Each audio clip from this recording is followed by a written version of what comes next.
BJD नेता अभिशाप BJD को भोट दियो नदेले कुष्ठ रोग हेब वर्षा सिंह बरिहा को भोट दियो नहले धर्मद्रोही हेब भोट पाई तळकु तळ खसुची बिजु जनता दल सारा राज्य रे राज्य सरकार प्रति ग्राम पंचायत को 3 लाख टंका अनुदान जोगाई आम ओडिशा नवीन ओडिशा कार्यक्रम करुछंती जदिओ यह एक सरकारी कार्यक्रम किंतु एथिरे बिजु जनता दल निज कर्मी समावेश करी दलीय नेता मानकु आनी भाषण दे नाच गीत भोजीभात करी भोट प्रचार रो एक माध्यम करि सारिछि। बरगढ़ जिला पाइकमाल ब्लॉक अंतर्गत मांडिया ढिपा ग्राम पंचायत रे आम ओडिशा नवीन ओडिशा कार्यक्रम रे बीजेडी रो जनैक नेतांक भाषण एबे सारा अंचल रे प्रतिक्रिया सृष्टि करिछि। पद्मपुर विधायिका वर्षा सिंह बरिहांक प्रतिनिधि श्री हृदानंद बारिक मांडिया ढिपा समावेश रे जोग देई नवीन पटनायक प्रति ग्राम पंचायत को 1 कोटी टंका लेखाए देइचंती पानी चाउल भत्तार सबु व्यवस्था जोगै दउचंती।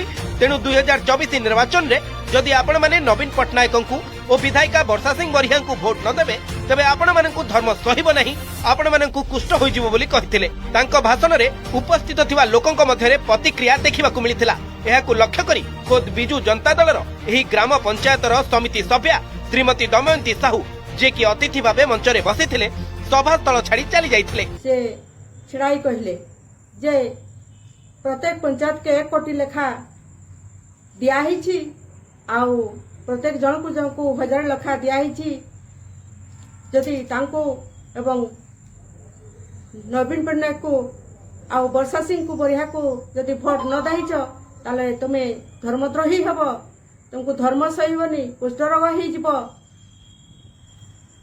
समस्त को ए कथा अपमानित होईची।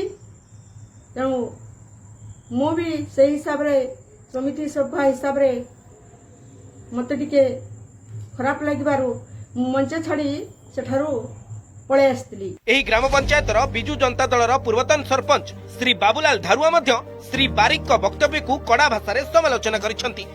आ हमर जन विधायक अछन पद्मपुर तांकर नोमिनी हृदानंद बारिक जेन प्रकार इन भाषण टे देले हमर पंचायतवासी समस्त दुखित अछन जेनटा कि 1 कोटी टंका गुटे गुटे पंचायत दिया है बोली कहले आ 1 कोटी टंकार प्रति भोट के गुटे गुटे 1000 टंका दिया है। आगामी दिन जब भोट नहीं देव वर्षा सिंह बुरिया के कुष्ठ रोग हेबा बोली जेन कहले आज्ञा समस्त ग्राम हमर पंचायत जितेटा गाँव छन योगदान देते सब पंचायतवासी अभी दुखित अछन।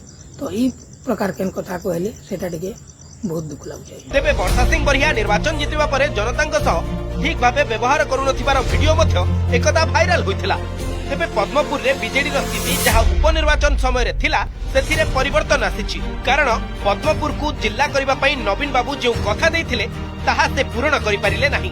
फଳରେ बीजेडी रो पद्मपुर विधानसभा क्षेत्र रे एक नेगेटिव इमेज सृष्टि होई सारिछि। हुए तो 2024 निर्वाचन रे बीजेडी हातरू पद्मपुर खसी जाउथबा जानी बीजेडी नेतांकर एपरि भाषण शुणिबाकू मिलिछि बोली अनुमान करा जाई।